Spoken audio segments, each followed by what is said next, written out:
Ashama harka fuunee kabajamtoota hordoftoota JMN egaa akkuma turtii waliin gochaa turre har'allee turtiin wal harkaa fuudhinsa baalli gadaa Boorana marsaa 70 lammeessoo sababeeffachuudhaan egaa dorgommiin biskileetii yookiin saayikilii qophii xumuranii dorgommiidhaaf of qopheessate kan isaan jirani. Dorgommiin kun egaa wal harkaa fuudhinsa baalli gadaa Boorana marsaa 70 lammeessoo sababeeffachuudhaan qophiitti kan isaan jirani. Nus immoo kana hordofuudhaan qophii kana kan isiniin geennu ta'a. Qophicha qopheessuun isin waliin turtii kan godhu ani Rabbirraa Leenjisaati. Ogeessa kaameraatiif teeknishaali Daawit Tashooman waliin jira. Haga xumura qophii kanaatitti nu duukaa bu'aa isin jenna.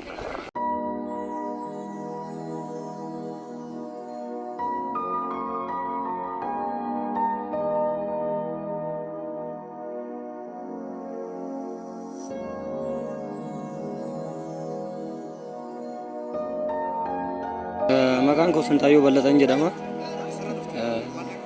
Kutaa magaalaa Shaggar irraan dhufe.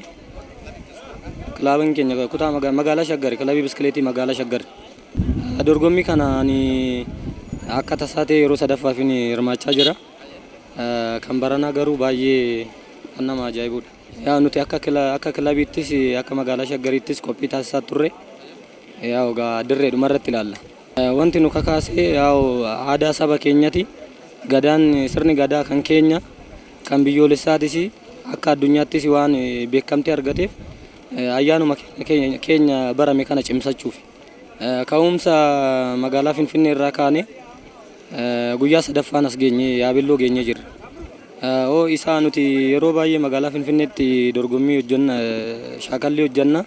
Dorgommiin kun immoo xiqqoo ishee isaa baay'ee kan cimeedha. Kun ogaa ammallee ganamuma kanaanillee bakka dhaabbannutti nu dafqisiisaa jira. Hin cima xiqqoo. Yaanni ani qabu akkanumatti itti baruu godinni Booranaa kun baay'ee haalli uummataa haalli asitti simannaan isaan nuti taasisan baay'ee gaariidha. Ispoortii ni jaalatu. Asittis illee ispoortii kana otoo jajjabeessanii osoo namni hojjechiisu jiraate ijoolleen baay'ee jirti. Isa kana itti cimsanii jedha. Galatoomaas.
بس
magaalaa Gadaa hiikaa isaatiin fakkaatuuf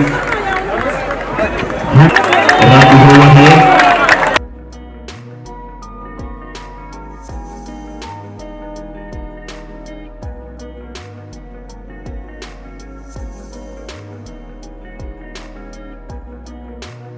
dorgommii qofa osoo hin ta'in walharkaan fuudhinsa baalli Gadaa Boorana 72ffaa sadarkaa kanatti akka midhaagu naannolee garaagaraarraa qaamni asitti argamtanii dorgommii kanarratti hirmaattan akkasumas miidiyaan garaagaraa humni asitti argamtanii jila kana bareessitan ulfaadhaa galatoomaa jechuu isin barbaada. Hawaasa magaalaa Yaabelloo qaamni nageenyaa dorgommiin kun jilti tun akka midhaatu gootan ulfaadhaa isin jechuun barbaada. Gadaan bu'uura sirna dimokiraasiiti. Warri sirna kanarratti argamuuf magaalaa Finfinneerraa naannolee garaagaraarraa asitti argamtan yooyyaa baga nagaan dhuftan isin jechuun barbaada. Kanatti aansee haasaa guyyaarraa erga guyyaarraa akka dabarsan kabajamoo obbo Muhammad Guyyee hoogganaa biiroo misoomaa fi manneen naannoo Oromiyaa garan akka naarfeettan kabajan gaafadha.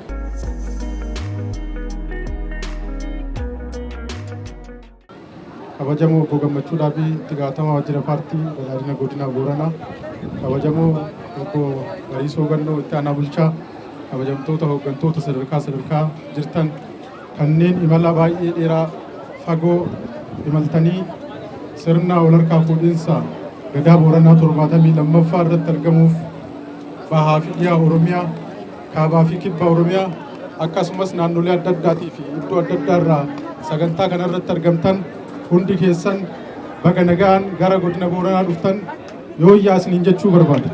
Akkasumas baga jala bultii Gadaa Booranaa baallii 72ffaa irratti nagaan dhuftan anaa dhufuu isiniin jechuu barbaada.